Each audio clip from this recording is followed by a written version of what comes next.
दोस्तों नमस्कार। अपार से रिलेटेड जो है अपार की एंट्री के बारे में मैंने एक वीडियो जस्ट बनाया था इससे पहले। उसका ये पार्ट 2 है। इसके बारे में हम थोड़ा डिटेल में चर्चा करेंगे कि आपको सेल्फ अप्रेजल जो अपना देना है उसके बारे में क्या आपको करना है, कैसे करना है, जिससे आप बिना किसी प्रॉब्लम के, बिना किसी गलती के, त्रुटि के आप कर पाएँ। तो देखिए, जैसे ही आप लॉगिन करने के बाद जो अपार में जाएंगे, अपार ऑप्शन में, तो यहाँ पर आपको लेफ़्ट साइड में view oblique fill self appraisal में जाना है। यहाँ जाने के बाद आपको आपका अपना दिखेगा डिटेल्स कि आपका अपार जो है, जैसे कि यहाँ पर देखिए एक अपार जो है 2 पार्ट में है। 23-24 का अपार फर्स्ट पार्ट को क्या हुआ है कि जैसे कि उसको जो है क्लिक करेंगे।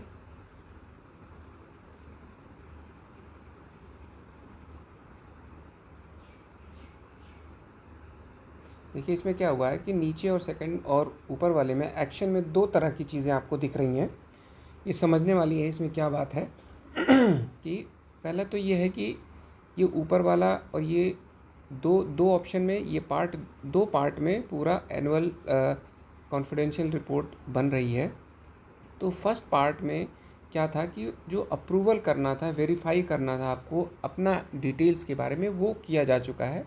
उसके बाद इस तरह का ऑप्शन दिखेगा। इसमें 2 चीज़ें हैं, एक तो है फिल सेल्फ अप्रेजल और दूसरा है प्रिंट सेल्फ अप्रेजल।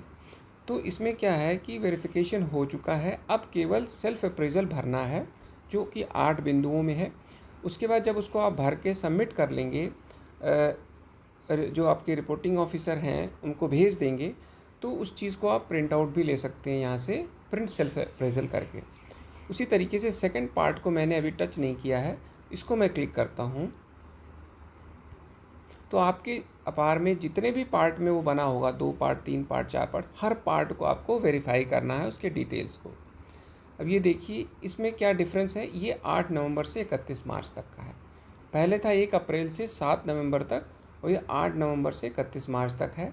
बाकी अब मुझे 2 चीज़ें जो इम्पोर्टेंट हैं, डेजिग्नेशन आप देखिए आपका ठीक है, और तीसरी चीज़ है पोस्टिंग ऑफिस ड्यूरिंग अपार। इस दौरान भी मैं सेम प्लेस पर ये एम्प्लॉय पदस्थ हैं। अगर इस दौरान वो किसी दूसरे डिस्ट्रिक्ट में, दूसरे हॉस्पिटल पे होंगे, तो उसको यहाँ से एडिट करके करेंगे। ये चीज़ बहुत इम्पॉर्टेंट है। मुझे लगता है कि ये ओवरलुक होगी, बहुत से लोग कंफ्यूज करेंगे, स्पेशली उन लोगों के साथ जो लोग अलग अलग डिस्ट्रिक्ट में सर्विस किए हैं एक ही साल के अंदर, एक ही फाइनेंशियल ईयर के अंदर 2 डिस्ट्रिक्ट में रहे हैं। उनके लिए ये चीज़ बहुत ज़रूरी है कि वो इसको ध्यान से देखें और इसको एडिट करें। ड्यूरेशन का, जो रिपोर्टिंग की अवधि का, अपने हॉस्पिटल का या संस्था का मिलान ज़रूर कर लें दोनों का, जिससे कि आपको कोई प्रॉब्लम ना हो। उसके बाद तीसरी चीज़ जो अगली आती है कि आपके प्रतिवेदक अधिकारी और समीक्षक अधिकारी और स्वीकृत अधिकारी भी आप इसमें चेक कर लें कि वो ठीक हैं कि नहीं है। अगर इनमें कोई गलती है आपको लगता है, तो आपको जो इस्टेब्लिशमेंट ब्रांच है, जो भी डिस्ट्रिक्ट हेडक्वार्टर में है, वहाँ पर उनको एक्सेस है, वो लोग इस चीज़ को मॉडिफाई कर सकते हैं। इसके बाद नीचे आने के बाद देखिए यहाँ पे फिर से अंडरटेकिंग आपको देना है और इसको वैलिडेट करना है कि yes whatever data is there it is okay. तो ये फाइनली सक्सेसफुल वेरीफाई हो गया। वेरीफाई होने के बाद सीधे कहाँ जाता है, ये सेल्फ अप्रेजल के ऑप्शन में। अब देखिए जितने पार्ट हैं, आपको पता है कि मैंने बताया था पिछले वीडियो में कि 1, 2, 3, 4 पार्ट में भी आपका अपार हो सकता है, जिसको CR कह सकते हैं, ACR कह सकते हैं।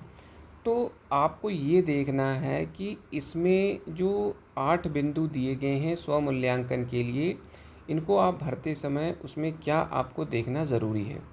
उसमें क्या है, पहला पॉइंट है कि brief description of duties of area of activities assigned, project assigned. तो देखिए वेटनरी के लिए मैं बता सकता हूँ आपको कि जॉब चार्ट शासन के द्वारा निर्गत किया गया है हर एक पद के लिए, वो पूरा प्रॉपर आया हुआ है, डिस्पर्स हुआ है, सर्कुलेट हुआ है। वहाँ से आप अपने पद के अनुरूप जो भी आपकी ड्यूटीज़ हैं वहाँ से कॉपी करके यहाँ पेस्ट कर सकते हैं। वो काम आप कैसे करेंगे, यहाँ पर आप कृत्यदेव या हिंदी में टाइप, कृत्यदेव हिंदी में टाइप नहीं कर सकते हैं, यहाँ पर आप अंग्रेज़ी में भी लिख सकते हैं। और चूँकि यूपी में हिंदी का हम लोग ज़्यादा काम करते हैं, तो हिंदी में लिखने के लिए आप मंगल फ़ॉन्ट जो गूगल इनपुट के माध्यम से करते हैं, वहाँ से यहाँ पर हिंदी में टाइप हो जाएगा। तो वहाँ पर जो भी आपकी ड्यूटीज़ दी गई हैं वही आपकी जो है एक्चुअल ड्यूटीज़ हैं, जो गवर्नमेंट के द्वारा आपका जॉब चार्ट डिसाइड किया गया है। तो वो आपके ब्रीफ डिस्क्रिप्शन ऑफ ड्यूटीज़ हो जाएंगी, वहाँ से आपको पूरा उठा लेना है, यहाँ पर पेस्ट कर लेना है। इसका अच्छा तरीका है कि जो 8 बिंदु हैं इसको आप वर्ड डॉक्यूमेंट में अपने लैपटॉप में टाइप कर लें, एक एक करके क्वेश्चन वाइज करके आप उसको टाइप कर लें मंगल फॉन्ट में, गूगल इनपुट के माध्यम से टाइप करके जब आप इसको यहाँ भरते हैं तो वहाँ से कॉपी करके यहाँ पेस्ट कर दीजिए। इससे क्या होगा कि आपको मिस्टेक्स की संभावना कम रहेंगी। पहले आप उस पर रेडी कर लेंगे और यहाँ पर सीधे कॉपी पेस्ट कर देंगे, जिससे आपको कोई प्रॉब्लम नहीं होगी। तो ब्रीफ डिस्क्रिप्शन ऑफ ड्यूटीज़ जो है ये तो आपके हर एक पार्ट में सेम ही रहेगा, चाहे वो आपका अपार 1 पार्ट में हो, 2 पार्ट में हो, 3 पार्ट में हो, सब जगह एक ही आपको लिखना है। अगला पॉइंट क्या है, specified targets objective goals in quantitative और अदर टर्म्स। आपका टारगेट जो है वो आपको क्या दिया गया था पूरे फाइनेंशियल ईयर में। तो इसमें एक चीज़ ध्यान देने वाली है कि अगर आप एक ही डिस्ट्रिक्ट में काम कर रहे हैं, भले आपका जो है अपार 2 पार्ट में टूट गया है, ब्रेक हो गया है, लेकिन आप अपना ऑब्जेक्टिव सेम रख सकते हैं यहाँ पे एक डिस्ट्रिक्ट में है तो, क्योंकि आपके जो मेन असेसिंग ऑफिसर हैं वो आपके सेम ही हैं, उन्हीं को सब कुछ करना है, तो उसमें कोई प्रॉब्लम नहीं है। लेकिन अगर आप 2 डिस्ट्रिक्ट में अलग अलग डिस्ट्रिक्ट में हैं तो यहाँ पर आपको अपने अलग अलग डिस्ट्रिक्ट के टारगेट्स को अलग अलग लिखना पड़ेगा।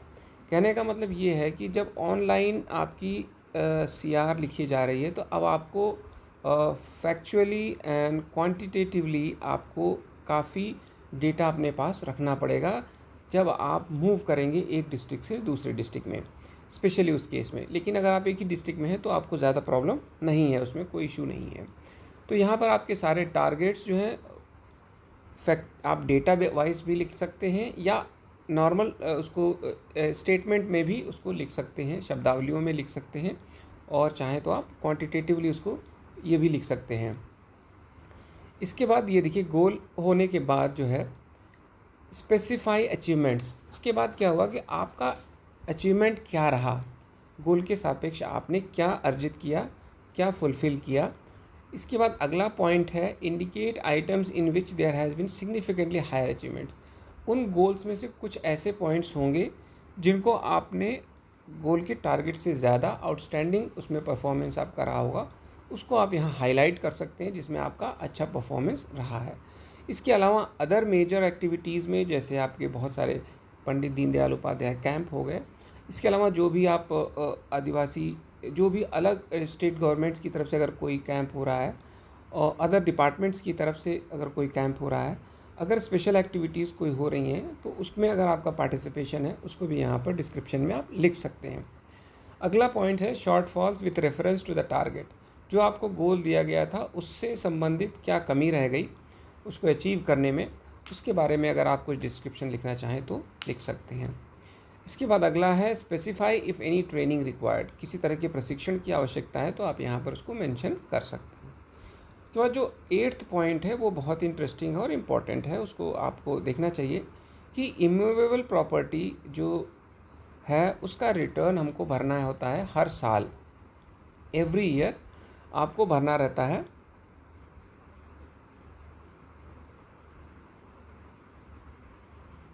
तो उसमें क्या है कि आपने अगर IPR भरा है तो ठीक है, नहीं भरा है तो उसका कारण आपको देना पड़ेगा। और जब भी आपने फ़ाइल किया है वो उस किस डेट में फ़ाइल किया है उसको आप यहाँ पे मेंशन कर सकते हैं। अगला पॉइंट जो एक इम्पॉर्टेंट चीज़ है जिसके बारे में कोई बहुत स्पेसिफिक डायरेक्शन तो नहीं है, लेकिन ये है कि अपलोड फाइल का एक ऑप्शन दे रखा है। इसमें क्या कर सकते हैं मेरे विचार से कि जो हमारा पहले का अपार का फॉर्मेट चल रहा है, हम उसी में अपना सारा डिटेल तैयार करें, लिखित फॉर्म में लिखें उसको, और उसको PDF बना करके यहाँ पर हम अपलोड कर सकते हैं, जिससे वही चीज़ें होंगी जो कि हमारे 8 के जो बिंदु हैं उनसे रिलेटेड चीज़ें अगर हम अलग से लिख के भी उसको सबमिट करना चाहते हैं, क्योंकि यहाँ पर एक लिमिटेड स्पेस है जहाँ पर आप बहुत ज़्यादा नहीं लिख सकते हैं, तो वो करके उसकी PDF बना के आप अपलोड कर सकते हैं। ये अपलोड करने के बाद सेव एज़ ड्राफ्ट करके आप 1-2 दिन 3 दिन में भी इस काम को पूरा कर सकते हैं। जैसे ही आपको लगे कि आपने सारा चीज़ कंप्लीट कर लिया है, तो आप इसको लास्ट में देखिए कि आपके जो सबमिट टू रिपोर्टिंग ऑफिसर हैं, उनका नाम चेक करिए कि उन्हीं का नाम है जहाँ पर इसको भेजा जाना है। तो यहाँ से सबमिट कर देंगे। जैसे ही आप सबमिट करेंगे, ये आपके रिपोर्टिंग ऑफिसर के पास चला जाएगा और वहाँ से वो उसका डिस्पोजल करके आगे बढ़ाएंगे। तो ये चीज़ें हैं इसमें। देखिए, बहुत ही आपको मेटिकुलस होके कम शब्दों में ही अपनी बात रखनी है, लेकिन बाकी डिटेल लिखने के लिए आप PDF फाइल बना के उस पर लिख करके यहाँ पे सबमिट कर सकते हैं, इसमें कोई इशू। इतना इस वीडियो में बताना था मुझे, और अगर आपकी कोई स्पेशल क्वेरी हो तो आप कमेंट बॉक्स में भेजिए, फिर उस पर हम लोग डिस्कस करके उसको देखेंगे कि कैसे हो सकता है। Thank you.